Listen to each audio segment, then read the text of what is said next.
All right, welcome to the Week 10 preview of Biscuits and SEC. I am your host, Stephen Willis. Alongside the Hammer, we'll go over all the stuff that did happen and all the stuff that will happen. And this week, we can get into actual playoff rankings. How you doing, Hank?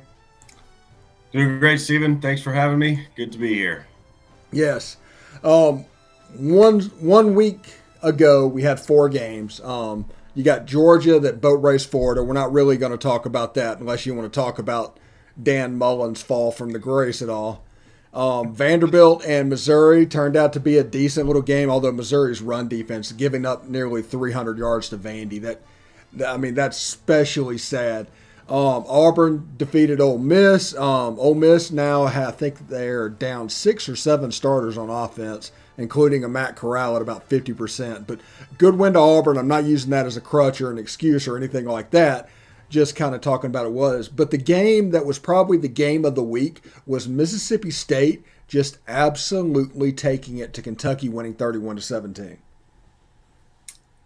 Yeah, totally agree. You kind of hit on all of it. You know, the Auburn Ole Miss game was a great game, but you could tell that Ole Miss was pretty limited, especially at the wide receiver position. They just didn't have much out there. And once Auburn kind of put the clamps on the run game, there wasn't a whole lot that they could do offensively. But headed to Starkville, that was a great game. And, you know, I predicted them to win barely. I think I called it a coin flip, and it wasn't a coin flip. We saw Will Levis, you know, come out and just play a terrible game on the road, throwing 3 picks. They only scored 1 offensive touchdown. I believe Josh Ali returned a punt for their other touchdown, Kentucky that is. So Mississippi State's defense really just shut them down. And, you know, if you can stop Kentucky's run game, I think that's kind of what happens, because Will Levis is a decent passer off of play action when he's got a solid run game to work off of. But if you're not worried about Chris Rodriguez and you're going to make Levis beat you, I don't think he's there yet. And we saw that pretty clearly. And then, you know, offensively, Will Rogers, I mean, the guy is playing really well. He seems to be in sync in that air raid offense. And again, it's not vintage Texas Tech per se, Leach, where they're putting up 50 a game, but they possess the ball really well, which is surprising for a pass happy team. And in this game, you know, they actually ran it more than you would expect, and which I think helped. So maybe Leach will continue to use that strategy moving forward. But just a good win for Mississippi State to show that, I mean, really, they're just showing that the West is that much better than the East. I mean, people are thinking Kentucky might be the second best team in the East. They might finish second, and they just got whooped by what people were saying was the worst team in the West. So it's a gauntlet in the SEC West, that's for sure. And also, I called the Will Levis, Kenny Trill stuff way back in from the very beginning. You as my witness on that one. Yep. I said I didn't know, I didn't believe it. I was never buying it, and their offense looked almost exactly like it did last year. Yeah, exactly. You did call it. We can pull the tape. We'd have to go back. I don't remember what week that was, but you definitely called it. Yeah. It was something else. We'll move on to this week's game after that, you know, quick turnaround. Mississippi State, by the way, made 17 in the playoff rankings. We'll talk about that whenever we get to the end of the show. But this week, we get more of a normal slate by SEC standards, and this is normally the week. We'll start out with number 2 Alabama are hosting LSU in a game that Alabama's favored by 28.5 points.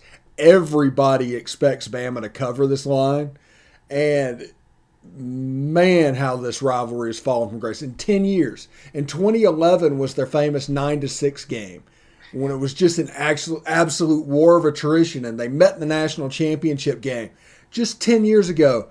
And it's gotten to the point now where, I mean, everybody's like, Bama's probably going to beat them by 40.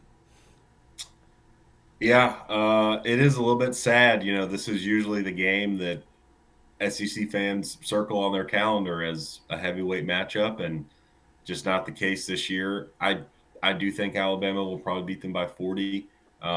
You know, we didn't talk about LSU last week because they were on a bye, but Word out of Baton Rouge from Ed O is they didn't even have enough healthy players to practice. Um, and then I saw at another press conference he had this week, he was talking about basically all the things they'd done wrong, and he reeled off quite a bit of things that they had done pretty poorly this year. And all of it was true. I saw some people sort of bagging on him saying, "How can you say this?" Well, he's just calling it like it is. They've been really bad. Yeah, what are they Um, going to do to him? right, exactly. Yeah, that's a coach with nothing to lose and just calling it like it is. He doesn't have to play the game anymore. But yeah, I mean, this game it shouldn't be close. LSU, like we've talked about, they're depleted due to injury, depleted because their head coach is gone. They're kind of just a lame duck team, and being a lame duck team with not much to play for is not the situation you want to be in when you go to Bryant Denny to play the now ranked number 2 Crimson Tide, who do have things to play for and do have things to prove, and who don't like you at all. Especially after 2019, we know that Nick Saban and those Tide players have not forgotten that. So I think they're going to want to send off Edo, especially after those comments he made in a pretty embarrassing fashion. And I would not expect this game to be close at all. And I would pick Bama to cover. Yeah, listening to the great Mel Tucker, right, for LSU is the leader, right? Has to be the leader in the clubhouse right now. Got to be. Yeah. I mean, I would think so after that performance. And yeah, I mean, and well, I guess if people were serious about Franklin, he's lost a couple in a row. So we'll see. But I would think Bell Tucker is. I mean, that was a great game by Michigan State last weekend. I think Franklin is destined for LA and not the Louisiana version of LA because it just fits his personality better. I don't think Franklin wants to come back to the SEC. He kind of rubbed people the wrong way when he's here. Granted, he got Vanderbilt to 9-win seasons back to back years, and we'll talk about that a little bit later as well. But I think LA and the Pac-12, and he just sees an avenue to constant success, kind of what he thought Penn State was going to be. Yeah, I agree with you. I mean, personally, I have no idea who LSU is going to hire, but if they did hire Franklin, I think it would end poorly pretty quickly. I don't think his personality, his attitude would go over very well down there. Some of the comments he makes in press conferences, I think, would just be torn to shreds. So yeah, I don't think he's a great fit there. We'll see if he ends up at USC or ends up sticking it out at Penn State, but most likely USC, as you said. Yeah, signing day in 2013, I was in bed with James Franklin at Vanderbilt on signing day, and got to see everything that went on, exactly how he handled everything. You can see why the guy is successful. You can see why he's good at what he does, even if it's annoying to outside people. It's like if you're a rival of his, if you're an Ohio State fan, what he's doing at Penn State is it's very annoying. But for Penn Yeah, State, it's probably working. It's all recruiting based. right. I don't know how we got off on the tangent about James Franklin, but whatever. But we'll Let's take it.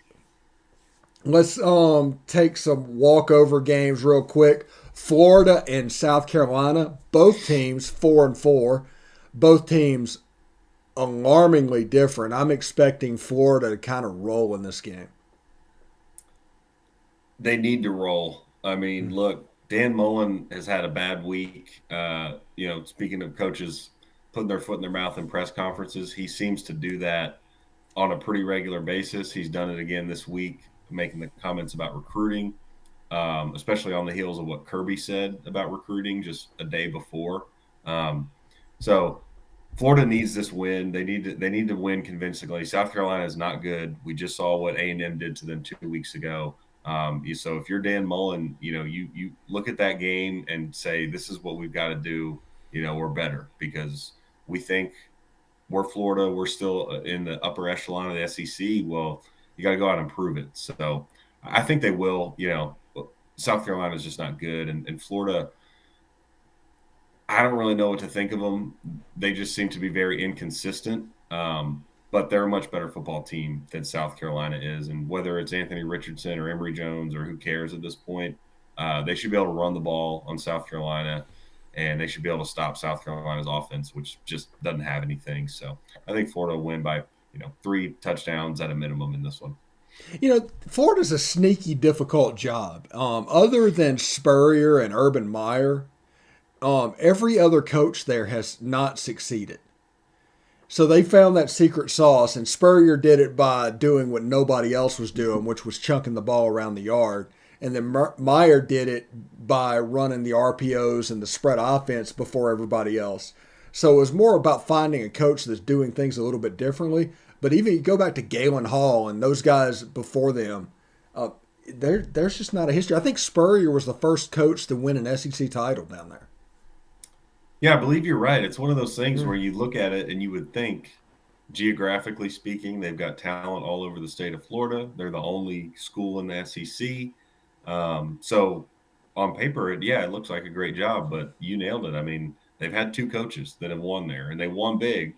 but everybody else is flamed out for one reason or another. So we'll see what Mullins' fate, what happens to him. But I don't know right now. He'll be fine, I think, this year. But he's on some shaky ground for sure. Yeah, it goes to prove my theory that there are no blue bloods. Now the media is going to say that Florida is a blue blood.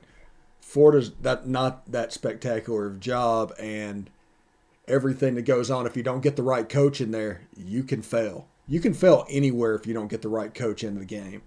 And like Mike Dubose and Mike Shula would like to have a word at Alabama. You know, everybody remembers Saban running through his streak, but man, they struggled to start with. Now Yeah, they did.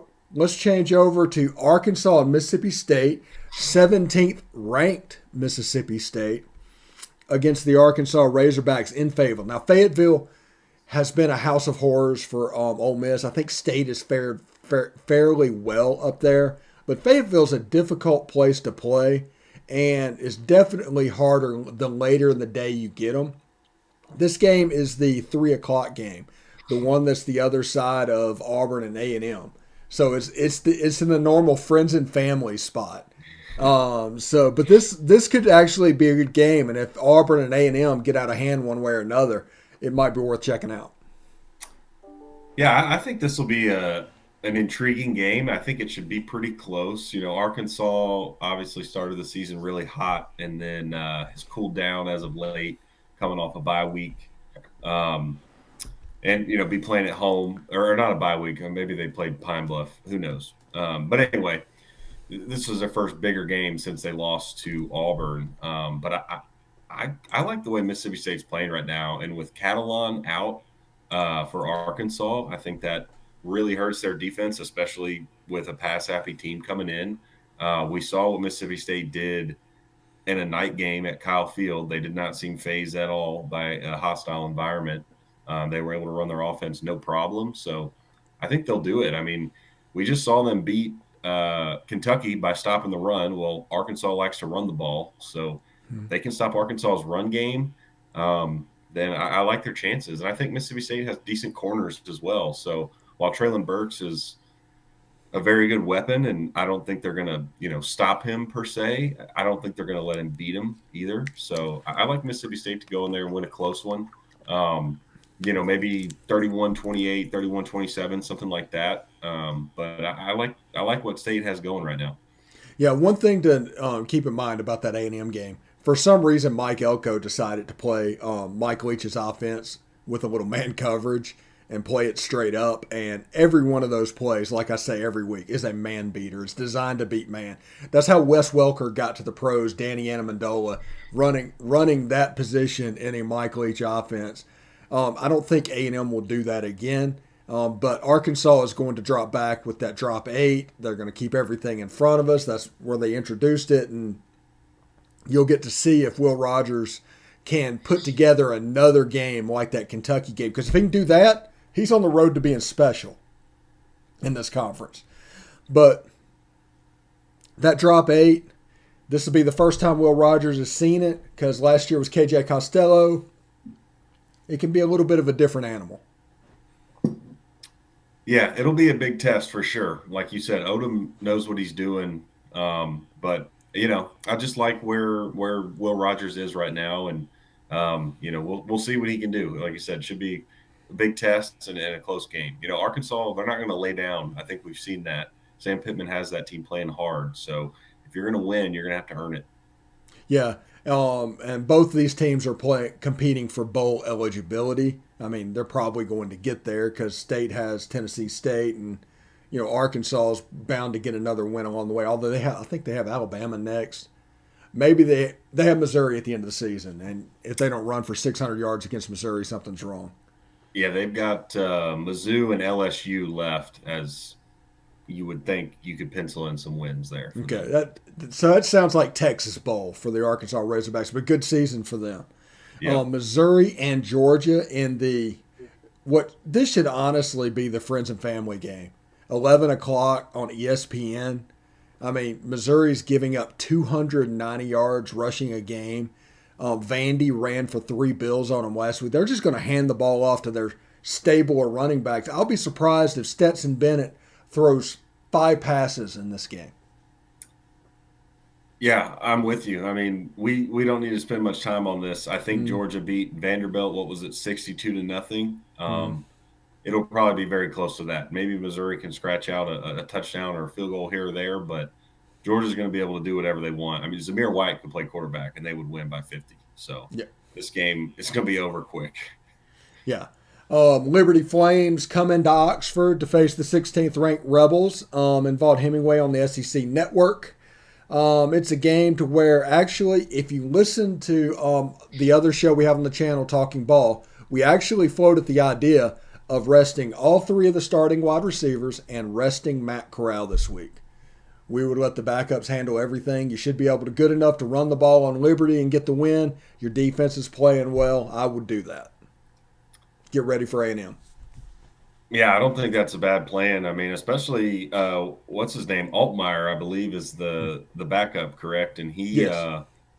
he came in and looked pretty good against Yeah, Auburn. And granted, he settled that game it, down as a true freshman. First significant playing yeah, time.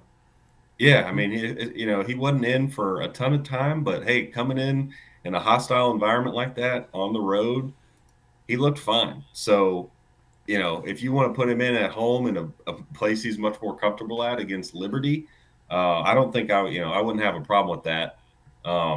Especially knowing, how beat up Corral has looked. And like you said, I think this is a game that Ole Miss should be able to dominate in the trenches and just win with physicality.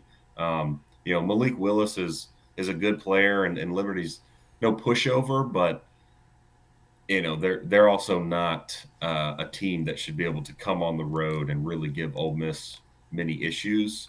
I think Ole Miss will cruise in this one, and although not a bye week, like you said, they can kind of treat it as one in terms of rest. Even if they want to even if they want to play those guys, get them a few series and then sit them down, just because they've got some obviously big games coming up to close the year with A&M, and then the Egg Bowl will be tough. So they're going to need to be healthy in the home stretch. And I know their bye week was way earlier before Bama, so you Yeah. got to take the rest when you can get it.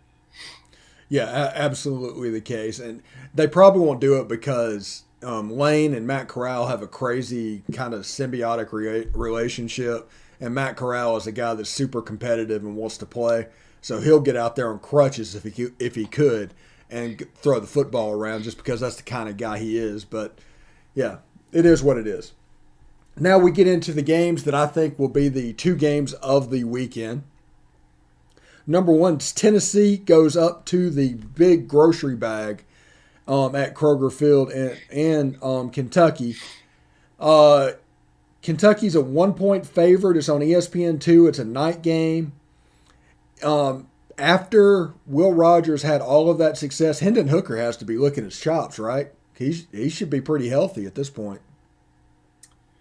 Yeah, you would think so. I really don't know what to think of this one because I was just kind of talking some trash on Kentucky. However, they've been a much better team at home, right? They obviously got the Florida win at home. They took care of Missouri, and then when they've been on the road, they struggled with a South Carolina team, and then obviously last week against Mississippi State. So I think they will play much better. They'll be ready. There's still a ton in front of them, right? If you're Kentucky and you still have a potential to win 10 games, that's massive. So I think they'll play well, but I just think Tennessee with Hendon Hooker, if he's healthy, I think they're kind of just a better team right now. Kentucky should be able to run the ball much better than they were against Mississippi State. But I just like the way this Tennessee offense is moving the ball. And I think they'll be able to run it. I think if Hendon Hooker's healthy, he'll be able to throw it and they'll pull out a tough one. They just, I don't know, they seem to be, battling hard. I mean, that game against Alabama was a really good game.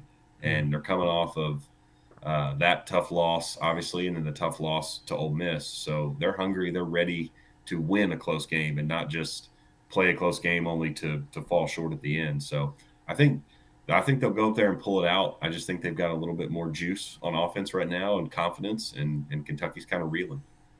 Yeah, and one thing to keep an eye on: Tennessee's defense is a master of creating explosive plays for the defense, lost yardage, turnovers, things like that. If they can get Kentucky behind the chains and you start seeing second and tens pop up, there's a good chance that defense can do some work against Will Levis and the boys. Absolutely. And as we know, Levis is prone to mistakes. So, Mm-hmm. like you said, if you can hold them on first down, put them into tough situations, he'll help you out. All right, number 13, Auburn goes into Kyle Field to take on Texas A&M. A&M's a 4.5 point favorite. It's the CBS game at 2:30 Central on TV. It's a game to where Auburn goes in and out with what they do. They play some semblance of 90s style football. When teams adjust to that, they really don't have a plan B. So you have a situation like where in the second half they scored 3 points. A&M, very good defensive team. They play very well in the line of scrimmage. And honestly, I think that 4.5 points might be a little low. And I think Auburn's just getting a little bit of credit for where they're sitting at rankings wise. But as far as offense against A&M's defense, it's going to be very difficult for Auburn to score. And I think that A&M's going to be able to overpower a little bit Auburn's defense. And this might be a 2 or 3 touchdown game. Man, I hope so. Mm-hmm. Obviously, as an A&M fan, but I think you're right in a lot of what you just said. I mean, again, Auburn is a very good team, and we've seen them win tough games. And then obviously they lost a tough one at Penn State, and got whooped by Georgia like everybody. But um, as you alluded to, they only scored 3 points in the second half against Ole Miss. Once Ole Miss was able to figure out their run game and stop Tank, they just don't have a lot of weapons on the outside, mainly because their whole receiver room left after last year. So they just don't have a ton of guys out there. And, Bo Nix is playing very well. He's not turning the ball over, but he's also not throwing for 400 yards a game, right? He's efficient. He's making smart plays, but they're not beating anybody over the top. And against A&M, I think that's kind of where you need to attack them, especially with some of the injuries they've had at corner. A&M has a true freshman starting at one of their corner spots. So if you're going to beat them, it's probably best to do it on the outside rather than try to go with that defensive line in front seven. So I do like A&M in this matchup. The key here, as with any game, but especially in this one, is going to be the trenches, because if Auburn is able to run the ball and they can do what they did to Ole Miss, then we'll probably see a very similar score where Auburn scores, 28, 31, 35. And I'm still not convinced A&M's offense can score much more than that. I think if they can hold Auburn, to 28, it'll be a close game, but I would much rather see Auburn around, 20, 21, 24 to make me feel comfortable, because A&M's in the same boat, right? If they can't run the ball, their offense is not going to do very much. I think they should be able to run the ball pretty well against Auburn. However, Ole Miss, very physical, good run game, struggled to run it on Auburn last week. So it'll be very interesting to see. I think there'll be a lot of, it'll be a pretty good chess match between Elko, and what he does to sort of game plan against Bo Nix and hopefully limit his running ability, and then what does Derek Mason do to try and stop A&M, and how are they going to treat that run game and sort of make Calzada beat them. But in the end, I do think being at home, A&M's a little bit more talented in my opinion. They're playing very well, so I think they'll pull it out.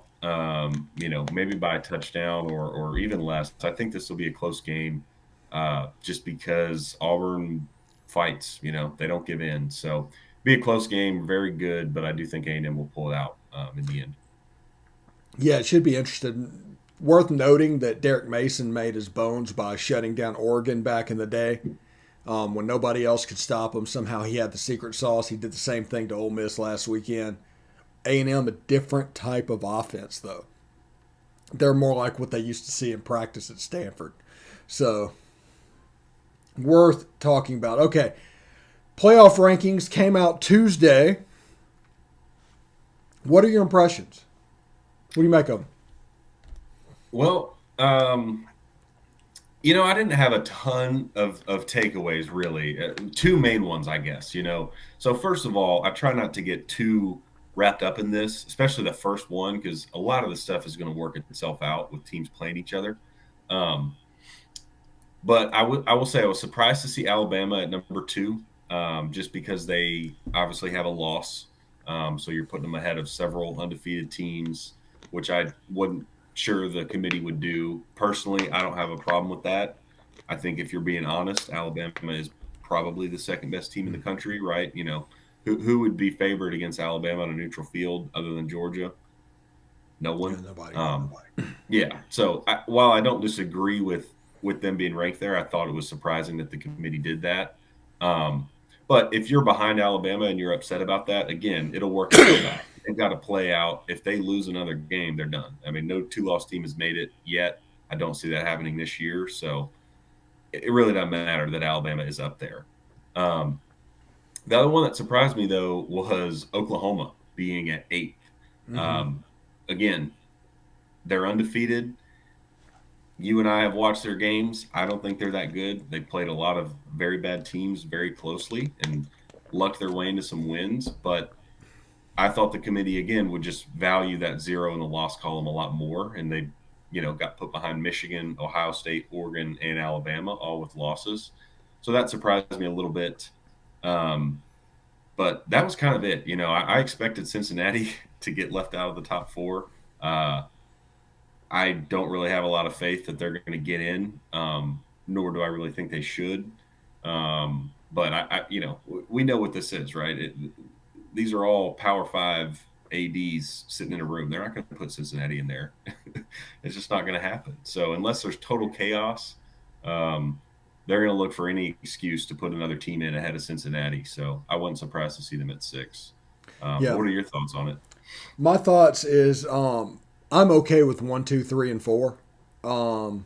Cincinnati being at 6 just tells me that they're not going to let them in. It doesn't matter what they do, which means that the group of 5 is probably going to jump on the train to expand the college football playoff. So everybody worried about that, and I think that's going to take care of itself. Michigan, I think, is a little bit too high. Oklahoma might be too low. I think Oklahoma should be about 6, honestly. Notre Dame shouldn't be anywhere near the top 10. And, Ole Miss and State side by side at 16 and 17. That's going to make for a fun egg bowl. Yep. And then there's like Iowa at 22. And it's like, man, you remember when they were second in the country like 2 weeks ago? Is just crazy. And North Carolina State makes an appearance in there. Was Mississippi State beat them as well? So 3 teams on this playoff ranking list, Mississippi State beat. Yeah, it's like you said, the committee clearly values the wins. And as long as NC State keeps winning, they're going to look better and better. And I don't know. I can't keep up with the ACC because I know Pitt obviously lost this past weekend, so I really don't know who's even in the hunt for the ACC championship other than Wake Forest. But again, if NC State keeps winning and gets a shot in the ACC championship, then Mississippi State's just going to look better and better because they whooped them at home. It was a 14-point win. And I would say Michigan State should probably enjoy the position they're in currently. They have Ohio State left on their schedule.